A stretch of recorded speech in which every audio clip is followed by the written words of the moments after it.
गुरुदेव के चरणों में शास्त्री परिवार का अनंत कोटि नमोस्तु।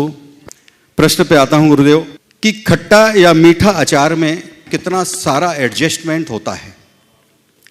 आम का स्वभाव खट्टा होता है, शक्कर और गुड़ का स्वभाव मीठा होता है, मेथी का स्वभाव कड़वा होता है, मिर्च का स्वभाव तो हम सभी जानते ही हैं। नमक की प्रकृति में लवणता है, राई की प्रकृति में कसैलापन है, फिर भी अचार ने कितना अच्छा सामंजस्य बिठाया है कि सभी को अच्छा लगता है। हे गुरुदेव, हम जॉइंट परिवार में नाना प्रकार के सबके अपने अलग अलग मन रहते हैं, लेकिन कैसा सामंजस्य बनाएं कि कम से कम अचार की मधुरता हम सब में ऐसी ही बनी रहे। अब आज जो आपने बात उपस्थित की अचार की, बहुत अच्छी बात की कि आम की खटाई और शक्कर की मिठास, उसमें नमक है, मिर्च है, राई है और मेथी है, सब मिलकर के मधुरता देते। ऐसी मधुरता हमारे अंदर कैसे आए? आराम से आ सकता है। इसका रहस्य बता दूं? इसका रहस्य केवल यह है कि ये सब एक बरनी में रहते हैं। पहला रहस्य, एक बरनी में रहते हैं। समझ गए? सब के सब एक बरनी में रहते हैं और सब एक दूसरे का गुण लेते हैं।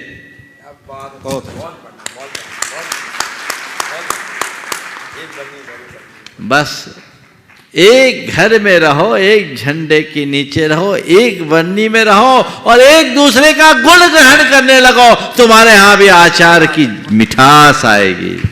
और एक बात बोलूं, अचार खाए तो हमें बहुत साल हो गए लेकिन अचार जो खाए हैं उनको बोलता हूं, सब एक बरनी में रह करके मिक्सअप होते हैं, लेकिन उसके साथ भी सबका अलग अलग स्वाद का आभास भी होता है। आम की खटाई का, शक्कर की मिठाई का, मेथी के कड़वेपन का और मिर्च के तीखेपन का, नमक के नमकीनपन का भी आभास हो जाता है। होता है कि नहीं? होता है।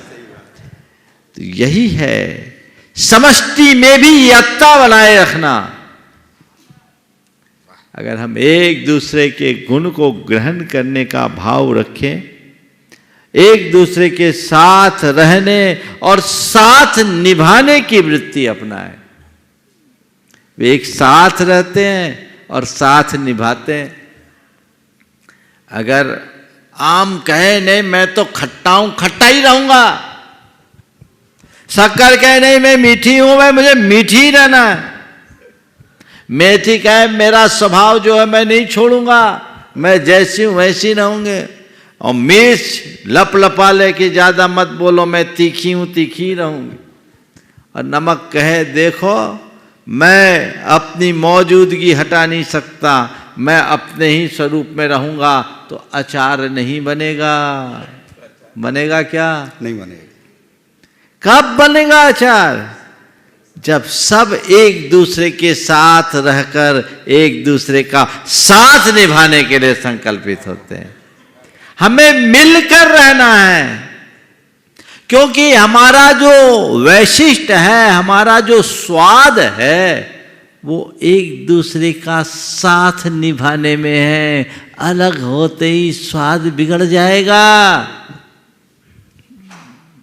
इसमें हमारी स्वतंत्रता भी है और हमारा सौंदर्य भी है, स्वाद भी है, शक्ति भी है, सब चीजें एक साथ है। तो जब हम वैसी मनोवृत्ति अपने भीतर जगा ले, तब मजा है। जब एक बरनी में ये आ जाते हैं ना, तो ये अपने आप को हटा करके अचार को ध्यान में रखते हैं। बस हमें भी व्यक्तिगत महत्वाकांक्षाओं को गौण करके घर परिवार की सुख शांति और समृद्धि को अपना लक्ष्य बनाना चाहिए, और उसके लिए अपना जितना उत्कृष्ट हो उत्सर्ग करना चाहिए। यदि हम ऐसा करने में तत्पर हो जाए तो हमारा बेड़ा पार।